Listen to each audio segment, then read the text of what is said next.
On my birthday, my rich grandson smiled. "How do you spend your $3.4 million trust fund, Grandma?" I blinked in shock. "What trust fund?" My daughter-in-law looked like she might throw up. He turned to her and asked, "Where did it go?" If you're watching this, subscribe and let me know where you're watching from. Now, let me tell you how I went from birthday cake to financial crime in less than 5 minutes. I'm Dorothy Hartwell, 73 years old, and until last Tuesday, I thought my biggest problem was deciding whether to splurge on cable television. Turns out, I should have been worried about where my millions went instead. But let me back up. It all started at what was supposed to be a quiet family dinner for my birthday at my son Michael's house in Westchester.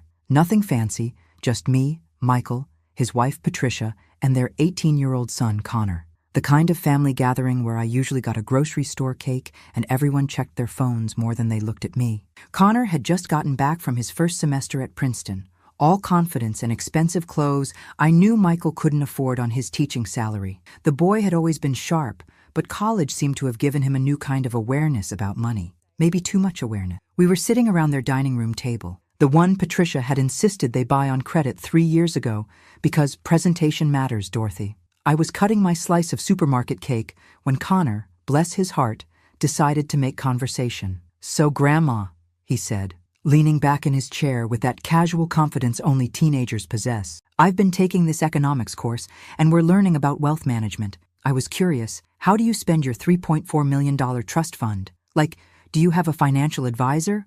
Or do you just keep it in savings?" The fork stopped halfway to my mouth. "I'm sorry, what now?" Patricia, who had been reaching for the coffee pot, froze completely. The color drained from her face so fast, I thought she might faint right into the birthday cake. "Your trust fund," Connor repeated, looking confused by my confusion. "The one Dad set up for you after Grandpa died, the one that pays for your apartment and everything." I set down my fork very carefully. In my 73 years, I've learned that life has a way of dropping bombshells when you least expect them, but this was something else entirely. "Connor, honey," I said, keeping my voice steady, "I don't have a trust fund.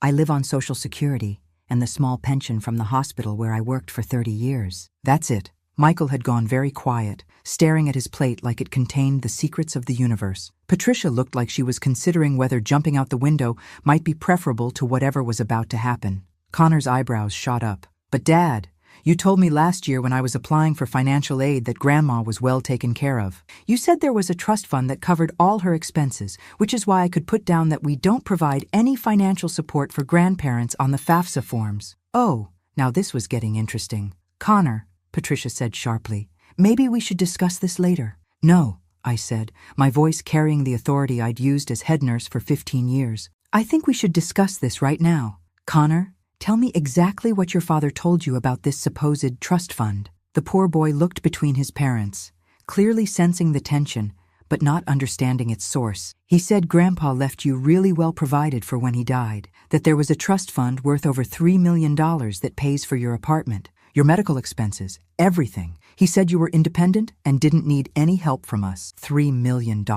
I almost laughed at the absurdity of it. My husband, Frank, had been a good man and a decent electrician, but he'd died 12 years ago with about $80,000 in savings and a paid-off house that we'd sold to cover his medical bills. The idea that he'd hidden millions from me was ridiculous, but the look on Patricia's face wasn't ridiculous. It was pure, undiluted panic. "Patricia," I said quietly, "you look like you've seen a ghost. Something you want to share with the class?" She started stammering something about misunderstandings and confusion, but Connor interrupted her. "Wait," he said, his economics training clearly kicking in. "If Grandma doesn't know about the trust fund and she's not getting money from it, then where is the money going?" Smart boy. Takes after his grandmother, not his father. Michael finally looked up from his plate. "Mom, I think there's been some confusion. The only confusion here," I said, standing up from the table, "is how my son convinced his child that his grandmother has millions of dollars she doesn't know about. Connor, sweetheart, would you mind showing me exactly what your father told you about this trust fund? Because I have a feeling." That's when Patricia started crying. Not pretty tears, but the ugly, gasping kind that happens when someone's world is about to collapse. And I realized my quiet little birthday dinner had just become something much more interesting. Patricia's tears weren't the delicate kind women cry in movies. These were the desperate, hiccuping sobs of someone whose carefully constructed lie was crumbling faster than week-old cookies. "Patricia," I said, settling back into my chair with the patience I'd learned from dealing with difficult patients. "Why don't you tell me what's really going on?" She wiped her nose with her napkin, which struck me as ironic since she'd always insisted on cloth napkins because they were more refined than paper. "Nothing refined about snot, honey. It's not what you think," she began, which in my experience means it's exactly what you think, only worse. Connor looked between his parents like he was watching a tennis match. "Will someone please explain what's happening? Does Grandma have a trust fund or not?" "No," I said firmly. "I absolutely do not have a trust fund, but apparently someone has been telling people I do. Michael, you want to jump in here any time?" My son had the good grace to look ashamed, but he stayed silent. 45 years old, and still letting his wife do the talking when things got uncomfortable. Some things never change. Patricia took a shaky breath. When Connor was applying for colleges 2 years ago, the financial aid forms were so complicated. They wanted to know about all family assets, including grandparents' wealth. Michael thought, "We thought, you thought you'd commit fraud on federal financial aid forms by claiming I had money I don't have?" I kept my voice conversational, but inside I was furious. "That's a felony, Patricia. You could go to prison for that." "We never took any money," she protested. "We just adjusted the numbers so Connor could get better aid packages." I looked at Connor, who had gone pale. "Honey, did you receive need-based financial aid this year?" He nodded mutely. "Based on forms that said your grandmother has over $3 million? Another nod. Well, this was just getting better and better. Not only had they committed financial aid fraud, they'd done it using my name and non-existent assets. "But here's what I don't understand," I continued, channeling the sharp tone I'd used with incompetent residents. "Connor specifically asked how I spend my trust fund money. That's not something you'd ask about financial aid forms. That suggests this conversation has come up before. Multiple times." Patricia's crying intensified. Michael finally found his voice. "Mom, we can explain everything." "Oh, I hope so. Because right now I'm thinking about calling the FBI's Financial Crimes Division. They're very interested in education fraud these days." "You wouldn't," Patricia gasped. "Try me. I'm 73, Patricia. At my age, revenge is basically a hobby." Connor suddenly sat up straighter. "Wait, Dad, remember last Christmas when you said we couldn't visit Grandma more often because she preferred her privacy and independence? And when Aunt Sarah asked why Grandma was living in that small apartment instead of a nice senior community, you said she chose to live modestly despite having plenty of money?" The pieces were clicking together for the boy. I was proud of him for that, and deeply disappointed in his parents. "You've been telling the whole family I'm secretly wealthy," I said. It wasn't a question. "It wasn't supposed to hurt anyone," Michael said weakly. "We just wanted people to stop worrying about you. Stop asking us to help more." "Help more?" I laughed, and it wasn't a nice sound. "Michael, when's the last time you helped me with anything? When did you last visit? Call? Hell, when did you last remember my birthday without Patricia reminding you?" His silence was answer enough. "So let me see if I understand this correctly," I continued, warming to my theme. "You told your son, your relatives, probably your friends and neighbors, that I'm sitting on millions of dollars. You used this fictional fortune to commit financial aid fraud, and you did all of this so people would stop expecting you to act like a decent son to your elderly mother." "Mom, please."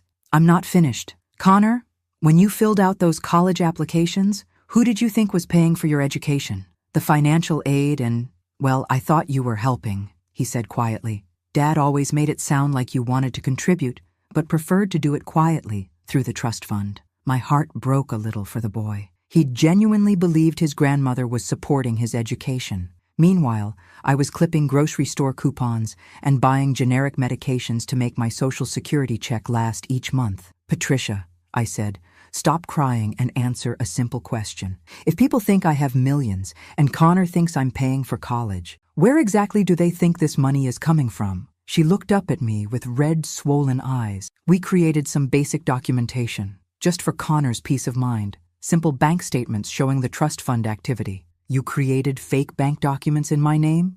"Not official ones," Michael protested. "Just informal records. Nothing that would fool a real bank."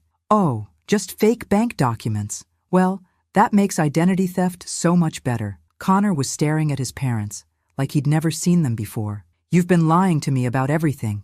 About Grandma, about college funding, about who we are as a family." Smart boy. He was seeing his parents clearly for the first time, and it wasn't a pretty picture. I stood up again, this time with purpose. Here's what's going to happen. Connor, you're going to call your financial aid office tomorrow and explain that there was an error on your forms. Your grandmother doesn't have a trust fund, never had one, and your family needs to refile everything honestly. But Mom, Michael started. I'm not your mother right now, Michael. Right now, I'm a victim of identity theft and fraud, and you're the perpetrator. Connor, after you call the school, you're going to come stay with me for a few days. We need to have some honest conversations about family and money and integrity. Patricia found her voice. You can't take our son. I'm not taking anything. I'm offering a college student a place to stay while his parents figure out how to dig themselves out of the hole they've created. Connor, you're an adult. It's your choice. The boy looked at his parents, then at me. I'll pack a bag. As Connor headed upstairs, I turned back to Michael and Patricia. Oh, and one more thing. Tomorrow, you're going to call every single person you told about my imaginary fortune and explain that you lied. Your siblings, your neighbors, your friends, everyone. We can't, Patricia whispered. It would ruin us. I smiled, and for the first time in years, it felt genuinely happy. Honey, you ruined yourselves. I'm just making sure everyone knows about it. Connor packed light, just a duffel bag with clothes and his laptop. Smart kid, traveling like he wasn't sure he'd be coming back anytime soon. Can't say I blamed him. My apartment is nothing fancy. 1 bedroom, tiny kitchen, a living room barely big enough for my second-hand couch, and the television I bought on sale 3 years ago. But it's clean, and it's honest, and after tonight, those qualities felt more precious than gold. I'm sorry, Grandma, Connor said as I made up the couch for him. I should have known something was wrong. The numbers never really made sense. What do you mean? He sat down heavily, suddenly looking much older than 18. Well, if you really had over $3 million earning even conservative interest, you'd be getting at least $100,000 a year in income. But you live here, in this apartment, and you shop with coupons, and you wear the same coat you've had for 5 years. I paused in my sheet tucking. You noticed all that? I'm not blind, Grandma.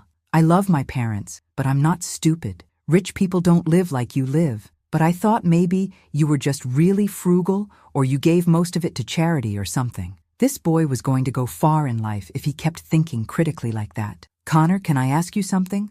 When your parents told you about this trust fund, did they say anything about how it was set up? Who manages it? He pulled out his laptop. Actually, yeah. Dad gave me some documents when I was doing the financial aid paperwork 2 years ago. Said I might need them for verification. He opened a folder on his desktop labeled Financial Aid Docs and turned the screen toward me. What I saw made my blood pressure spike. Basic-looking bank statements from First National Trust Services showing an account in my name with a balance of $3,127,154.32. Monthly statements going back 2 years showing regular withdrawals for living expenses and educational support. Connor, honey, these are fake documents. How can you tell? I pointed to the screen. First, I bank at Westchester Community Bank, have for 20 years. Second, look at this routing number.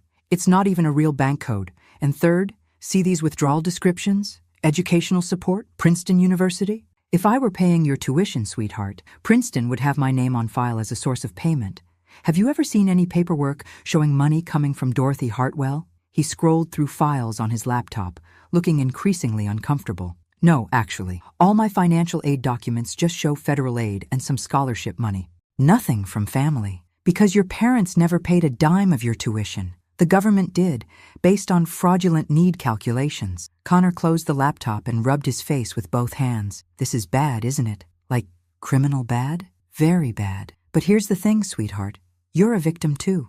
You didn't know you were filing false documents. Your parents manipulated you into committing fraud by lying about our family's financial situation. But I should have questioned it more. I should have asked to see real statements or talked to you directly. Smart and responsible. The boy definitely didn't get those traits from his father. Connor, can I see those documents again? I want to look at something. He reopened the laptop. I studied the fake statements more carefully this time, using the reading glasses I kept on a chain around my neck. Something was nagging at me about the details. Look at this, I said, pointing to a line item. August 15th, withdrawal for medical expenses, Mount Sinai Hospital. Connor, I haven't been to Mount Sinai in 10 years, but your mother had her gallbladder surgery there last August. He leaned closer. What are you saying?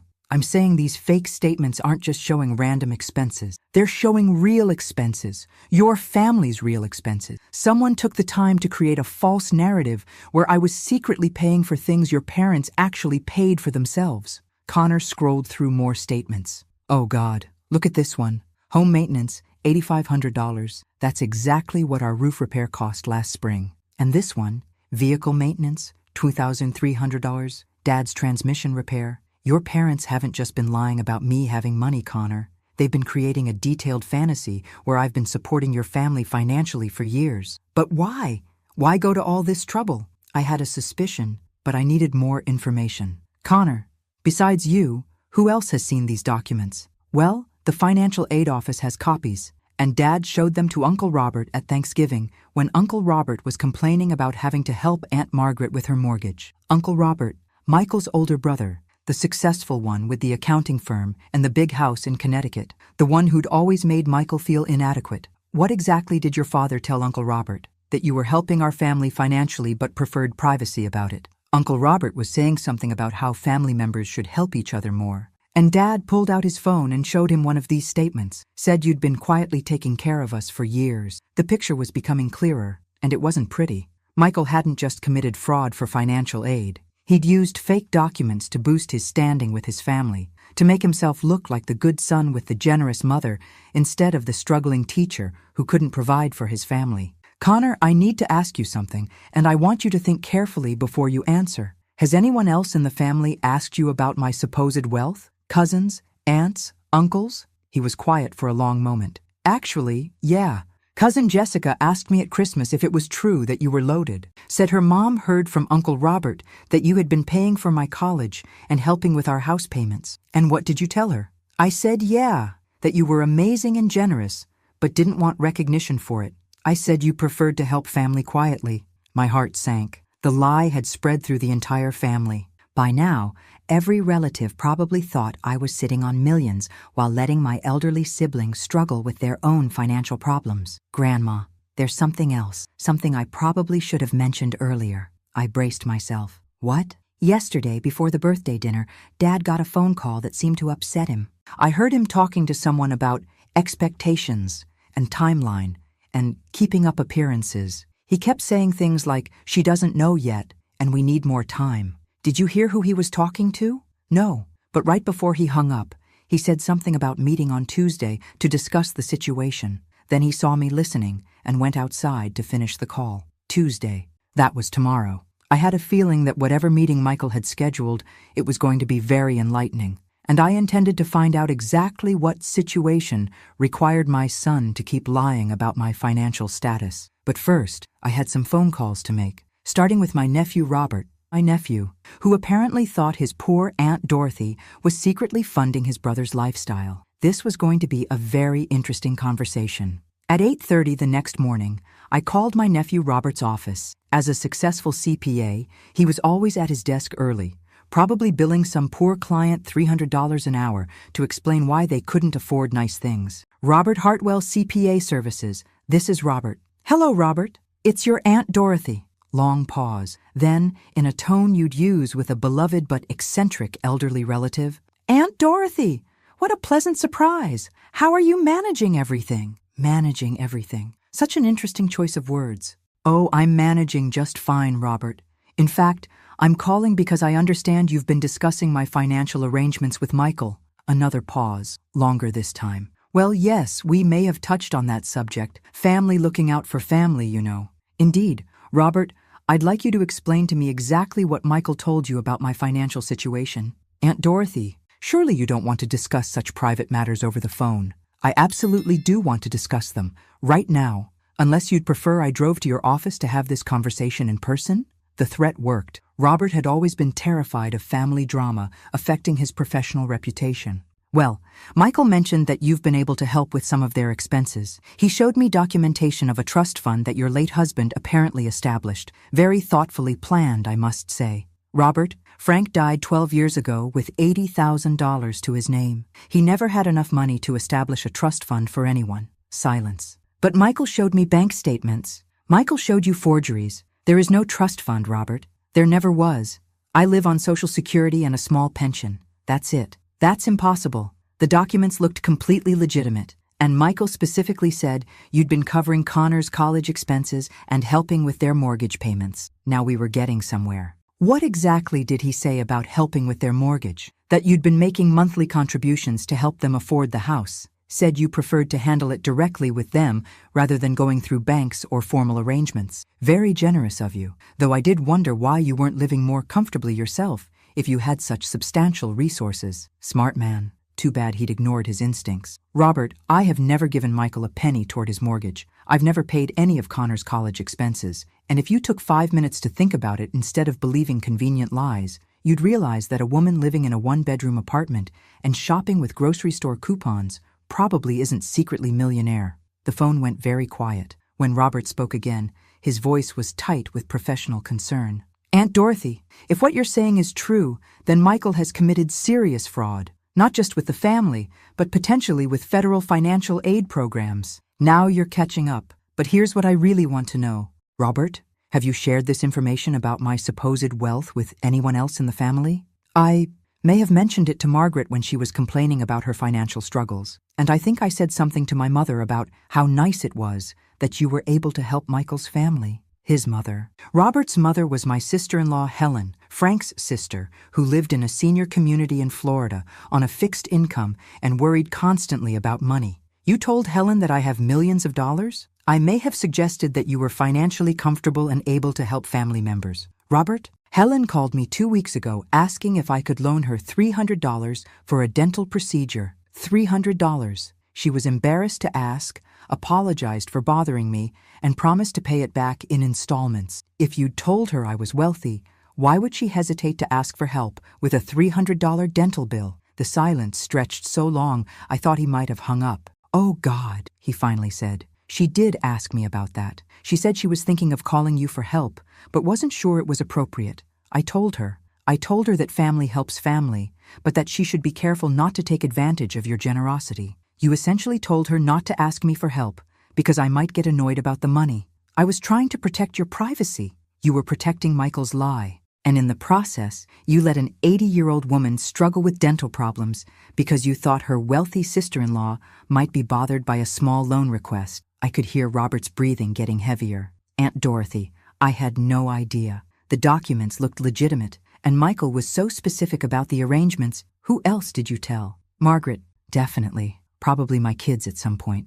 Maybe Janet at the family barbecue last summer. Janet, Frank's youngest sister, the one with 3 kids and a husband who'd been laid off twice in the past 5 years. If Janet thought I was sitting on millions while she was struggling to keep her family afloat. Robert, here's what you're going to do. You're going to call every single person you told about my supposed wealth, and you're going to explain that you were misinformed. You're going to apologize for spreading false information about my financial situation. But if I do that, people will ask questions about Michael. Yes, they will. And Michael will have to answer them. Aunt Dorothy, please. This could destroy his reputation, his career. He's a teacher, for God's sake.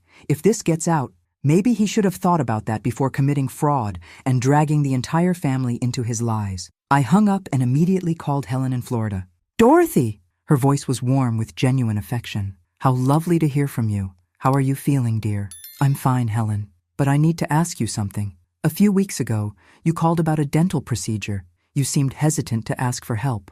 Why? Oh, that. She sounded embarrassed. Robert had mentioned something about you being very generous with family, but also very private about it. I didn't want to presume or make you uncomfortable. Helen, if I had millions of dollars, don't you think I'd have offered to help you with dental work without you having to ask? Well, yes. But Robert said rich people are often funny about money, that they don't like feeling taken advantage of. Helen, I'm not rich. I never have been. Robert was misinformed about my financial situation. Silence. Then quietly. Dorothy, are you saying you can't help with the dental work? Because if that's the case, please don't worry about it. I'll figure something out. My heart broke. Helen, of course I'll help with the dental work. I may not have millions, but I can certainly manage $300. I'll send you a check today. Are you sure? I don't want to impose. You're not imposing.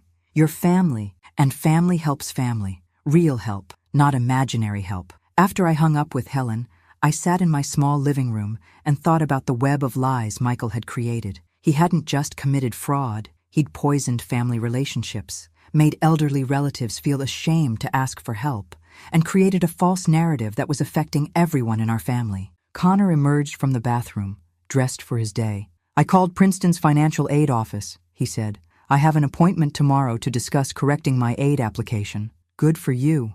That's the right thing to do." "Grandma, there's something else. I've been thinking about that phone call Dad got yesterday." "The one about a meeting? What about it?" "He's supposed to meet someone today at 2 p.m. I heard him tell Mom this morning that he couldn't cancel it, that too much was riding on it." "Did he say where?" "Some restaurant downtown. Chez Laurent, I think." I knew Chez Laurent. Expensive French place where people went to impress clients or close important deals. Not the kind of place a high school teacher would meet friends for lunch. "Connor, how would you feel about taking your grandmother out for a late lunch today?" He grinned. "I think that sounds like an excellent idea." Chez Laurent at 1:45 p.m. was exactly what I expected. White tablecloths, pretentious waiters, and prices that would make a sensible person eat at home. Connor and I requested a table near the back, where we could see the entire restaurant without being obvious about it. "Are you sure about this, Grandma?" Connor asked, studying the menu with the horrified expression of someone discovering that soup costs $18. "Absolutely. Sometimes you have to pay premium prices for premium information."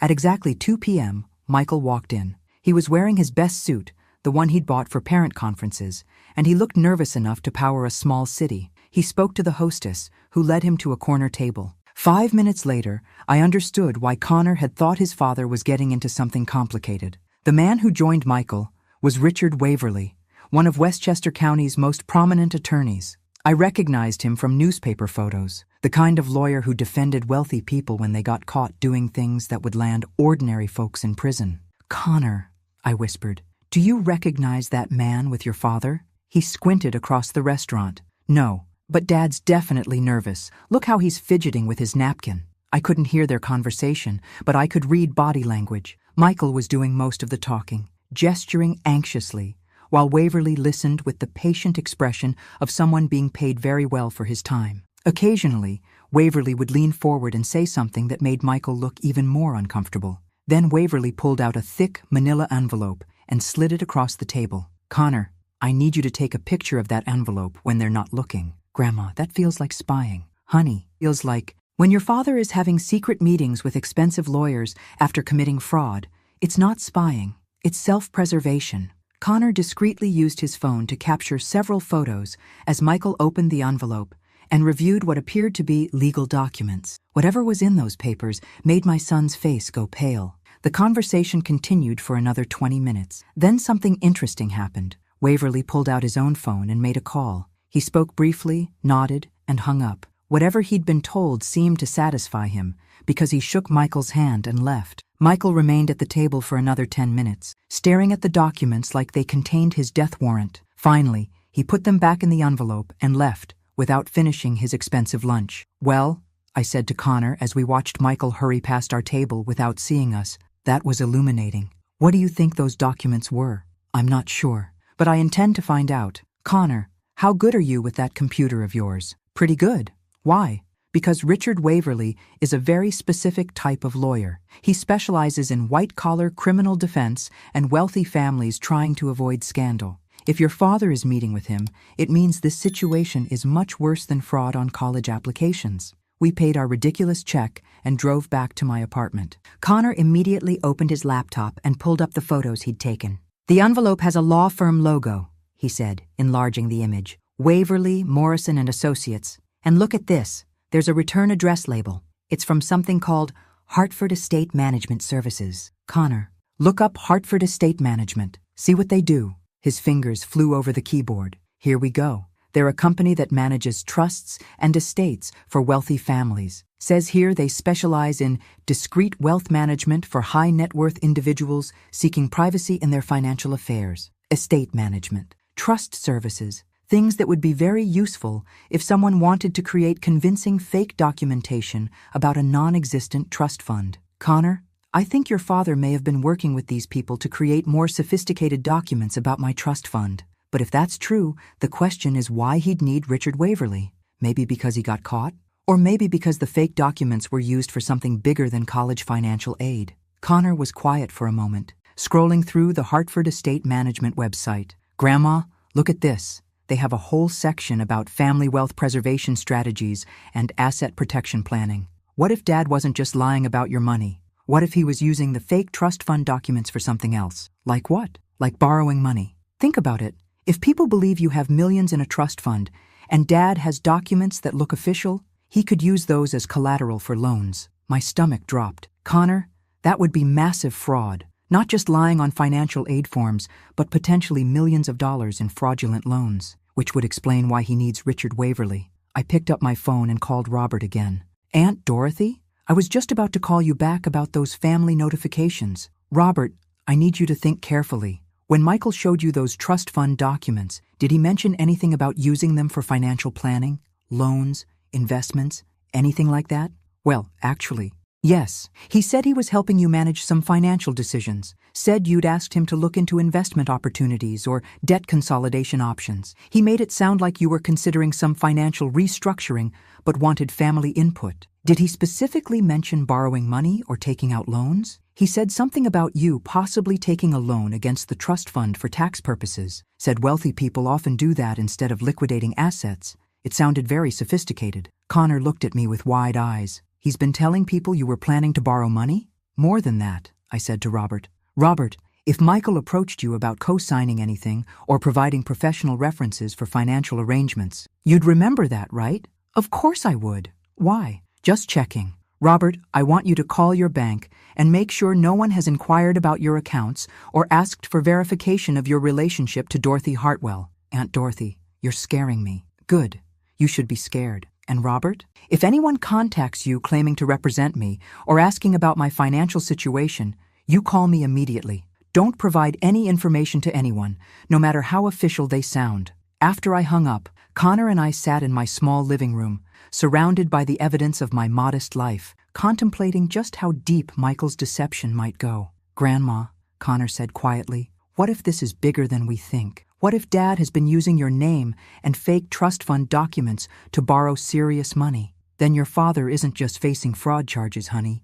He's looking at identity theft, wire fraud, and potentially dozens of other federal crimes. What do we do? I looked at this earnest young man who'd been dragged into his parents' lies through no fault of his own, and I made a decision that would change everything. We're going to find out exactly what your father has done, and then we're going to make sure he faces the consequences. But first, I was going to find out who else knew about Dorothy Hartwell's imaginary millions. The next morning, I did something I hadn't done in years. I called in a favor from someone who owed me one. Detective Maria Santos had been a rookie cop 20 years ago when she'd brought her diabetic daughter to the emergency room where I worked. The child was in crisis, and Maria was panicking, but I'd stayed with them through the entire ordeal, holding the little girl's hand while the doctors stabilized her. Over the years, Maria and I had kept in touch. She'd made detective, her daughter had grown up healthy, and I'd watched from a distance as Maria built a reputation as someone who didn't let things slide.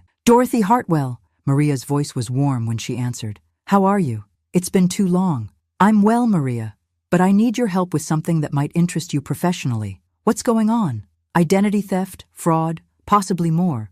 Can we meet? 2 hours later, Maria sat in my living room with Connor and me, listening to the entire story. She'd brought a legal pad and was taking notes with the focused attention of someone who'd heard enough crime stories to know the real thing when she heard it. Show me everything, she said. Connor pulled up the fake bank statements, the photos from the restaurant, everything we'd discovered. Maria studied each document carefully, occasionally asking questions about dates and details. Dorothy, this is sophisticated, she said finally. These aren't amateur forgeries. Someone with serious technical skills created these documents. And if your son is meeting with Richard Waverly, he's definitely in deeper than college fraud. How much deeper? Let me make some calls. But first, I need you to do something for me. I want you to call your bank and get copies of every statement for the past 3 years. If someone's been using your identity for financial fraud, there might be traces in your real accounts. While I was on the phone with Westchester Community Bank, Connor was researching Hartford Estate Management more thoroughly. Grandma, he said as I hung up, look at this. Hartford Estate Management has been in the news. They're being investigated for helping clients create fake documentation for tax evasion and loan fraud. Maria looked up sharply. When was this investigation announced? 6 months ago. The FBI raided their offices in January. That explains the timeline, Maria said. If your father was working with them and they got raided, he'd suddenly be exposed. That's probably why he needs Waverly. Damage control. My phone rang. It was Michael. Mom, we need to talk. Can you come over? Actually, Michael, why don't you come here? I have some questions for you. I'd rather discuss this privately. Privacy is overrated, son. Come here or we don't talk at all. He arrived 30 minutes later, looking like he hadn't slept in days. When he saw Connor sitting with Maria and me, his face went white. Connor, what are you doing here? And who is this? This is Detective Santos, I said calmly. She's helping us understand the legal implications of identity theft and fraud. Michael stood frozen in my doorway. Mom, there's been a misunderstanding. Sit down, Michael. It's time for the truth. He remained standing. Connor, I think you should leave. This is between your grandmother and me. Actually, Maria said, standing up to her full height, Connor is a witness in a potential federal crime. He's not going anywhere. That did it. Michael collapsed into my armchair like a deflated balloon. How much trouble am I in? He asked quietly. That depends, Maria said, on how much you tell us right now. Michael looked at each of us, then put his head in his hands. It started small, just the college financial aid thing 2 years ago. But then Robert started talking about how impressed he was that Mom was helping us, and other people started asking questions. And I couldn't just admit I'd lied. So you made the lie bigger, I said. 6 months ago, Hartford Estate Management approached me. They said they could help create more professional documentation, make everything look more legitimate. They said wealthy families did this kind of thing all the time for privacy. What did you pay them for these services? Maria asked. $50,000, Connor gasped. Dad, where did you get $50,000? Michael's silence was answer enough. You borrowed it, I said, using the fake trust fund documents as collateral. I took out a home equity line of credit first, just for $30,000 to pay Hartford for the initial documentation. Then they said once the enhanced documents were in place, I could easily get a larger loan to pay back the home equity line and have money left over. How much larger? Maria asked. $500,000. The room went dead silent. $500,000 in fraudulent loans using my identity and fake documents. Michael, Maria said carefully, did you actually receive this money? $200,000 so far. The rest was supposed to come through this week, but then Hartford got raided and everything fell apart. Where is the $200,000? Gone. Most of it went to pay off our credit cards and the original home equity loan. Some went to Connor's tuition payments that weren't covered by aid. The rest, I invested it. You invested stolen money? Connor looked horrified. It wasn't stolen. I was going to pay it back as soon as Mom's trust fund was properly established. Michael, I said very quietly, there is no trust fund. There never was going to be a trust fund. How exactly were you planning to pay back money you borrowed against assets I don't have? He looked up at me with desperate eyes. I hoped maybe you'd agree to help, maybe co-sign for real loans. Once you understood how much good the money was doing for the family. Maria stood up. Mr. Hartwell, I need you to understand something. You've committed identity theft, wire fraud, bank fraud, and potentially money laundering. You're looking at decades in federal prison. But I never meant for anyone to get hurt. Your mother's credit has been damaged by fake accounts opened in her name. Your son committed federal fraud on financial aid applications. Your entire extended family has been manipulated into believing lies about your financial situation. How is that not hurting people? Michael started crying then. Not the quiet tears of remorse, but the ugly sobbing of someone whose entire world was collapsing. Connor,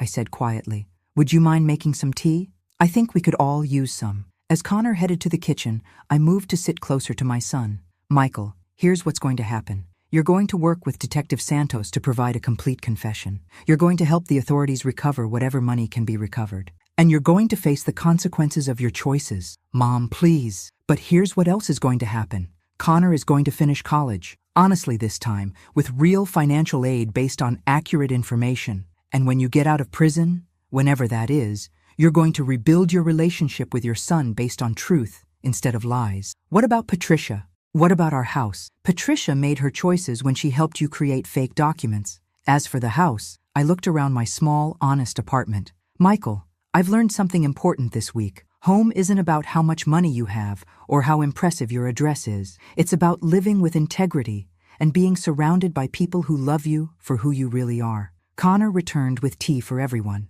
As Maria began explaining the legal process to Michael, I watched my grandson serve tea with the careful attention of someone who'd been raised with good manners despite his parents' moral failures. This boy was going to be fine, more than fine. He was going to be better than fine because he'd learned early that lies have consequences and integrity matters more than appearances. As for Michael, well, he'd have plenty of time to think about the choices that had brought him here. And me? For the first time in years, I felt genuinely wealthy. Not because I had money, but because I had something more valuable. The truth, a grandson who respected me, and the knowledge that I'd never again let anyone make me complicit in their deceptions. Sometimes the best inheritance you can leave someone isn't money in a trust fund. Sometimes it's just the courage to live honestly, no matter the cost. 3 months later, I got a letter from Connor at Princeton. He'd managed to secure legitimate financial aid after reporting the fraud, and he was thriving in his studies. He'd also started a support group for students dealing with family financial crimes.